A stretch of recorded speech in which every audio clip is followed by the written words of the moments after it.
तो हेलो मेरे कक्षा 9 के विद्यार्थियों, आज हम लोग भारतेंदु हरिश्चंद्र जी द्वारा रचित प्रेम माधुरी शीर्षक को व्याख्यान के रूप में करेंगे।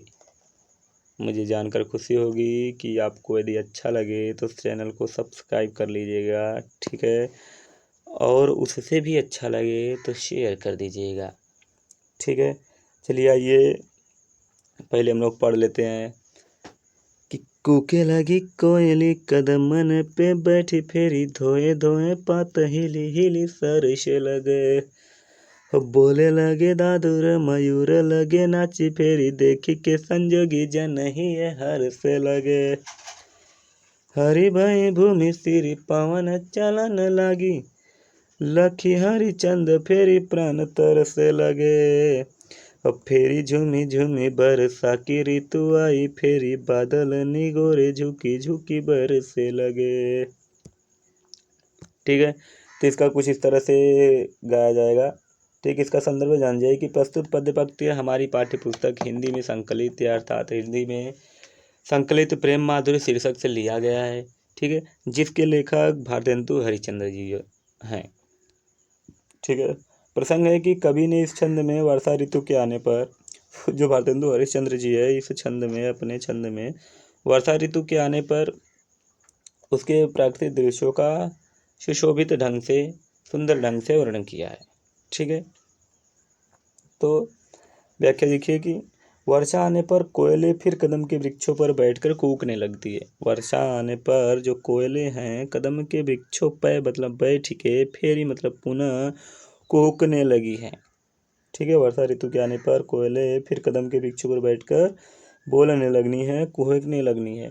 ठीक है, धोए धोए पात यानी धुले धुले हुए से पत्ते हिल हिल कर सरसा मतलब सुशोभित लगे मतलब लगते हैं। ठीक है, वर्षा के जल से धुले वृक्ष के पत्तों में पत्ते जो हैं वायु में हिलते हुए शोभा पाने लगते हैं, सरसे लगते हैं। बोले मतलब कि बोलना, लगे मतलब लगी, दादुर मतलब मेढक, मयूर मतलब मोर, नाचे मतलब नाचना, फेरी मतलब पुनः यानी मेढक बोलने लगे हैं, मोर नाचने लगी हैं। और देख के ये सब देख के संजोगी जन है, प्रिय जन जो है उनका ही यानी उनका जो मन है हर से मतलब प्रसन्न होने लगा है। ठीक है, और ये अपने प्रियजनों के समीप स्थित लोग इस वर्षा ऋतु को की दृश्यों को देख देख कर उनका मन जो है प्रसन्न होने लगता है। हरी भरी भूमि श्री पवन चलन लगी। अब पूरी हरी भरी भूमि जो है, हरी भरी भूमि जो है वर्षा ऋतु के आने पर भूमि जो है पूरी हरियाली से भर गई है। और श्री मतलब ठंडक, पवन चलने लगी है, ठंडक पवन चलने लगती है, सारी भूमि हरियाली से भर गई है और हवाएं ठंडी चलने लगती है। और ये सब लख यानी देख करके हरिश्चंद्र जी यानी श्री कृष्ण को देख कर जो भारतेंदु जी का प्राण है यानी ये सब देख कर श्री कृष्ण को देखकर हमारे प्राण भी उनको मिलने के लिए तरसने लगते हैं। और फेरी झूमी झूमी बरसा की ऋतु आई फेरी बादल निगोरे झुकी झुकी बरसे लगे।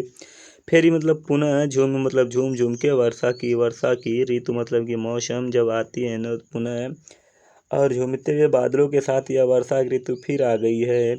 तो ये जो निगोरे बादल हैं, निगोरे यानी लंगड़े जो बादल हैं, मालूम पड़ रहा है कि बादल जो हैं फिर धरती पर झुक झुक के बरसने लगे हैं।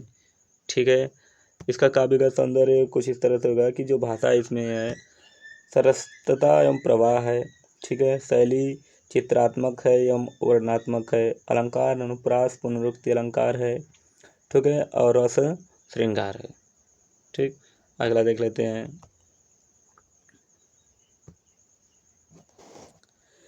कि जिय पे जो होई अधिकार तो विचार कीजे लोक लाज भले बुरे भले नीरधारिये।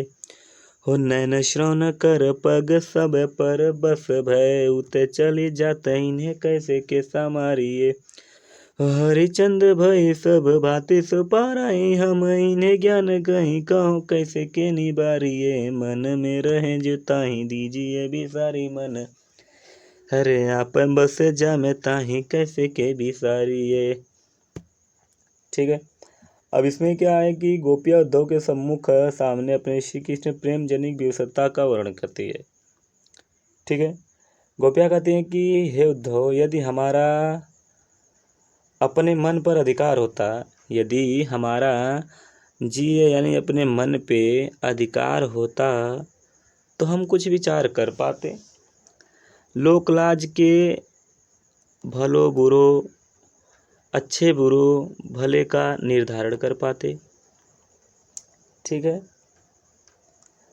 गोपियाँ कहते हैं कि यदि हमारा अपने मन पर अधिकार हो तभी तो हम लोक लज्जा अच्छे बुरे आदि का निर्धारण कर सकते हैं, पर हमारे नयन श्रवण कर पग सब पर वश भय, पर हमारे जो नेत्र है, कान है, हाथ है और जो पाँव है वो सभी परवश हो चुका है। परवश मतलब दूसरे के वश में, अर्थात श्री कृष्ण की ओर आकर्षित हो चले हैं। उते चले जाते, इन्हें कैसे के संभारिए, तो श्री कृष्ण की ओर आकर्षित होते चले जाते हैं। बताइए इन्हीं को हम कैसे संभारे, सब प्रकार से परवश हो चुकी हैं हमें ज्ञान देकर। बताइए हरिश्चंद्र यानी श्री कृष्ण की ओर हमारे जो सभी नयन श्रवण कर पा गए सब उधर ही चले जाते हैं। अब बताइए हम लोग कैसे उन्हें संभालें। ठीक है।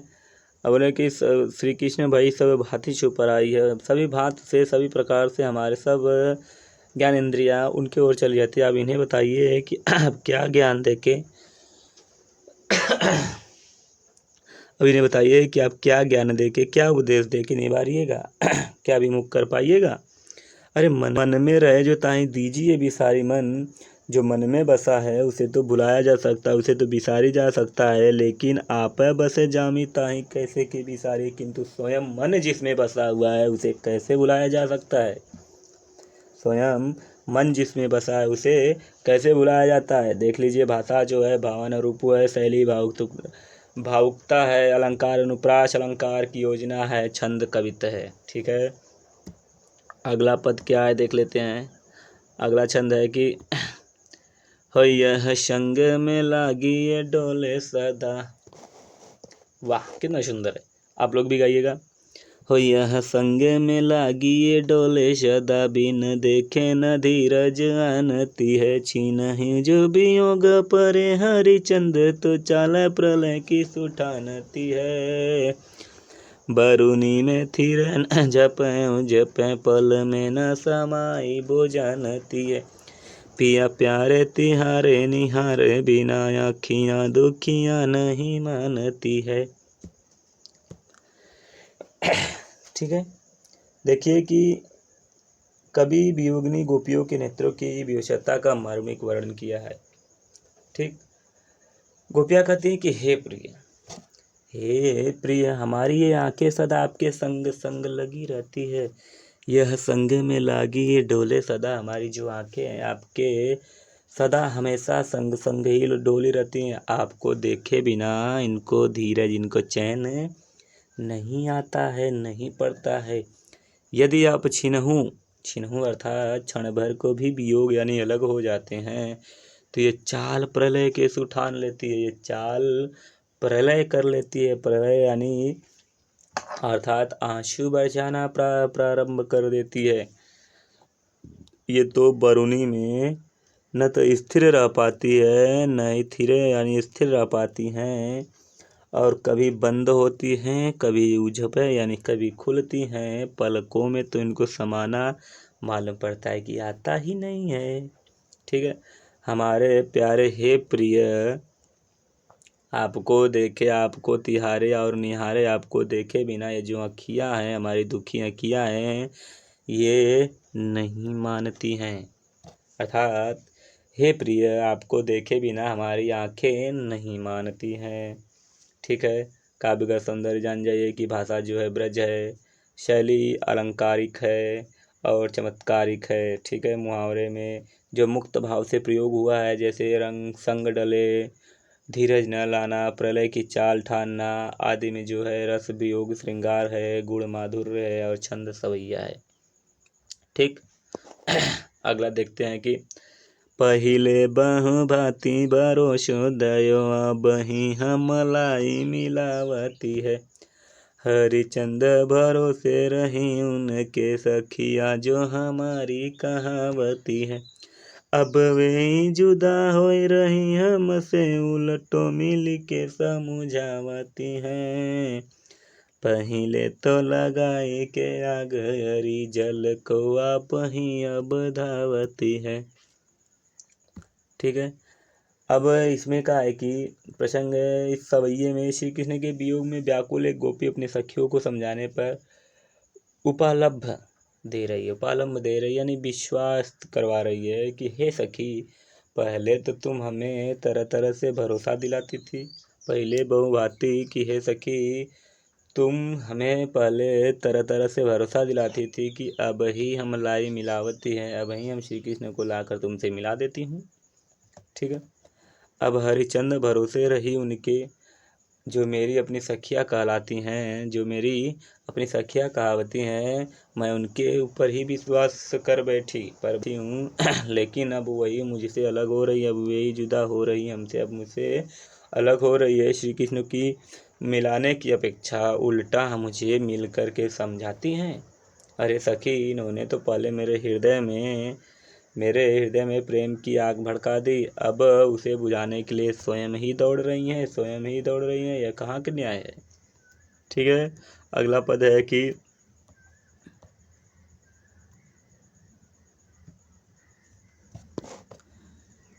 उधो जो सुधो गहो वह मार्ग, ज्ञान की तेरी जहाँ गुदरी है। हो उधो जो सुधो गहो वह मार्ग, ज्ञान की तेरी जहाँ गुदरी है। को नहीं सीख मानी है यहाँ, श्याम की एक प्रतीति खरी है। ये ब्रज बाला सब एक से, हरिचंद जो मंडल ही बिगड़ी है। एक जो हवे तो ज्ञान सिखाइए, और एक जो हवे तो ज्ञान सिखाइए। कूप में ही यहाँ भांग परी है, एक जो हवे तो ज्ञान सिखाइए। कूप में ही यहाँ भांग परी है। इस सवई में गोपियाँ उद्धव से कहती हैं कि वे किसी प्रकार के उनके निराकार ब्रह्म के उपदेश को ग्रहण नहीं कर सकती। ठीक है। उद्धव जी समझा रहे थे तो गोपियाँ उन्हें मना कर देती हैं, कहती हैं कि उद्धव जो सुधो गहो वह मार्ग। हे उद्धव, सुधो मतलब सीधे, गहो मतलब कि अपने घर, वह मार्ग यानी कि हे उद्धव, तुम जिस मार्ग से जिस रास्ते से आए हो तुम वहाँ सीधे वापस चले जाओ। तुम्हारे जहाँ ज्ञान की गुदरी रखी हुई है, ज्ञान का जहाँ भंडार रखा हुआ है, वहाँ जाओ, वहाँ उपदेश दो। कोई नहीं ये उपदेश यहाँ पर मानेगा आपके उपदेश, तुम्हारे उपदेश यहाँ कोई ग्रहण गोपियाँ नहीं करेंगी, क्योंकि सभी श्री कृष्ण के प्रेम में विश्वास रखती हैं। सभी गोपियाँ श्री कृष्ण के प्रेम में विश्वास रखती हैं। हे उद्धव, ये ब्रज बालाएँ जो हैं ये सब एक जैसी हैं, कोई यहाँ पर भिन्न प्रकृति की नहीं है। इनकी तो पूरी मंडली ही बिगड़ी हुई है। ठीक है। यदि किसी एक गोपी की बात होती तो आप उसे ज्ञान देते, आप उसे उपदेश देके, किंतु यहाँ तो कुएं में ही भांग पड़ी, अर्थात सभी गोपियाँ श्री कृष्ण के प्रेम में सराबोर होकर पागल हो गई हैं, इसलिए तुम्हारा उपदेश देना व्यर्थ होगा। ठीक है। अगला है, इसका जान जाइए कि जो काव्य का सौंदर्य है, भाषा मुहावरेदार है तो सरस ब्रज भाषा होगी। ठीक है। शैली मुक्तक है, छंद सवैया है, अलंकार अनुप्रास और रूपक है, रस श्रृंगार है। ठीक है।